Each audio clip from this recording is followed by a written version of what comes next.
Friends, welcome to my channel. ఈ రోజు మరొక ఇంట్రెస్టింగ్ స్టోరీతో మేము ముందుకు వచ్చాను.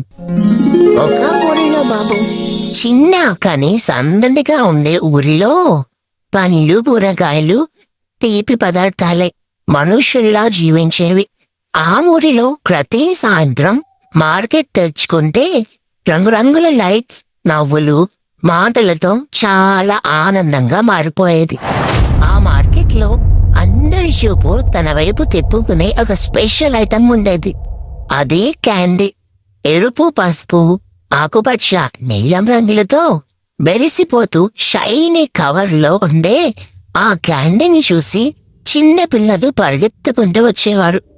నాకు రెడ్ క్యాండీ కావాలి, నాకు బ్లూ క్యాండీ ఇవ్వండి అంకుల్ అని అరుస్తూ కొనుక్కునేవారు. క్యాండీ కూడా ఆ అటెన్షన్ని చాలా ఎంజాయ్ చేసేది. మరోవైపు మార్కెట్ ఒక మూలలో చిన్న మట్టి పాత్రలు నిశ్శబ్దంగా ఉండేది.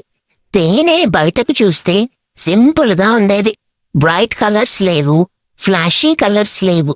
కొందరు పెద్దవాళ్ళు మాత్రమే దాని దగ్గరకు వచ్చి తీసుకెళ్లేవారు. పిల్లలు దాన్ని చూసి ఇది ఓల్డ్ స్టైల్ అని నవ్వుకునేవాళ్ళు. ఆ మాటలు విని క్యాండీ మరింత గర్వపడేది. ఒకరోజు తేనె దగ్గరకు వచ్చి, నిన్నెవరు చూస్తారు? పిల్లలు నన్నే ఇష్టపడతారు, నేనే ట్రెండ్ అని చెప్పింది. తేనె మాత్రం నెమ్మదిగా నవ్వి, సంతోషం ఇవ్వటం మంచిదే, కానీ ఉపయోగపడాలి కూడా అని మాత్రమే చెప్పింది. పిల్లలు క్యాండీలు తినటం స్టార్ట్ చేశారు. మార్కెట్లో వచ్చిన ప్రతిసారి వాళ్ళ చేతిలో కలర్ఫుల్ క్యాండిల్స్ కనిపించేవి. తేనె దగ్గరకు వచ్చే వాళ్ళు ఇంకా తగ్గిపోయారు. ఒకరోజు అరటి తేనెతో, ఇప్పుడు ఎవరు న్యాచురల్ థింగ్స్ ని పట్టించుకోవటం లేదు అని బాధపడింది. తేనె మాత్రం కాలం మారుతుంది, కానీ నిజమైన విలువ ఎప్పుడూ మారదు అని ప్రశాంతంగా అంది. కొంతకాలానికి ఊరిలో వాతావరణం ఒక్కసారిగా మారిపోయింది. చల్లని గాలులు స్టార్ట్ అయ్యాయి. మొదట అందరూ ఆనందపడ్డారు, కానీ కొన్ని రోజుల్లోనే ఊరిలో ఒక పెద్ద ప్రాబ్లం వచ్చింది. చిన్న పిల్లలకి దగ్గు వచ్చింది, కొందరికి గొంతు నొప్పి స్టార్ట్ అయింది. పిల్లలు ఏడుస్తున్నారు. అంది మళ్ళీ క్యాండీ దగ్గరకు వెళ్లారు. ఇది స్వీట్ గా ఉంటుంది కాబట్టి థ్రోట్ పెయిన్ తగ్గిపోతుంది అని అనుకున్నారు.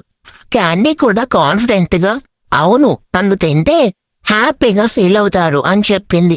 పిల్లలు క్యాండిల్ తిన్నారు. కొద్దిసేపు వాళ్ళకి బాగానే అనిపించింది, కానీ తర్వాత గొంతు నొప్పి ఇంకా పెరిగిపోయింది.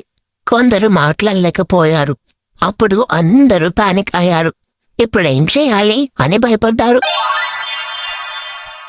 మార్కెట్లో నిశ్శబ్దం ఏర్పడింది. అప్పుడు ఒక వృద్ధమైన కొబ్బరికాయ నెమ్మదిగా తేనెని పిలవండి అని చెప్పింది. అందరూ ఒక్కసారిగా తేనె వైపు చూశారు. తేనె మెల్లగా ముందుకు వచ్చింది. ఎలాంటి గర్వం లేకుండా, ఎలాంటి కోపం లేకుండా, పిల్లలకు కొంచెం కొంచెంగా ఇవ్వండి అని మాత్రమే చెప్పింది. తేనెను గోరువెచ్చని నీళ్లల్లో కలిపి పిల్లలకు ఇచ్చారు. కొద్దిసేపటికి వాళ్ళ గొంతు నొప్పి తగ్గటం స్టార్ట్ అయింది. దగ్గు తగ్గింది. మళ్ళీ వాళ్ళు నవ్వటం స్టార్ట్ చేశారు. ఫ్రూట్స్, వెజిటేబుల్స్ అందరూ ఆశ్చర్యపోయారు. ఇంత సింపుల్ గా ఉన్న తేనెలో ఇంత బలం ఉందా అని అనుకున్నారు. క్యాండీ మాత్రం మూలలో నిలబడి అన్నీ చూస్తూ సైలెంట్ అయిపోయింది. దాని బ్రైట్ కలర్స్ ఇంకా ఉన్నాయి, కానీ లోపల మాత్రం గిల్టీనెస్ ఉంది. నేను పిల్లలకు ఆనందం ఇచ్చాను, కానీ నిజంగా అవసరమైనప్పుడు ఉపయోగపడలేకపోయాను అని అనుకుంది. అది మెల్లగా తేనె దగ్గరకు వచ్చి, నేను ఓల్డ్ స్టైల్ అని ఎగతాళి చేశాను, నన్ను క్షమించు అని చెప్పింది. తేనె చిన్నగా నవ్వి, ప్రతిదానికి తన పని ఉంటుంది బాబూ, నువ్వు ఆనందమిస్తావు, కానీ ఆరోగ్యం కాపాడేది వేరేది అని నెమ్మదిగా చెప్పింది. ఆ మాటలు క్యాండీ మనసులో బాగా నిలిచిపోయాయి. అప్పట్నుంచి అది కూడా మారిపోయింది.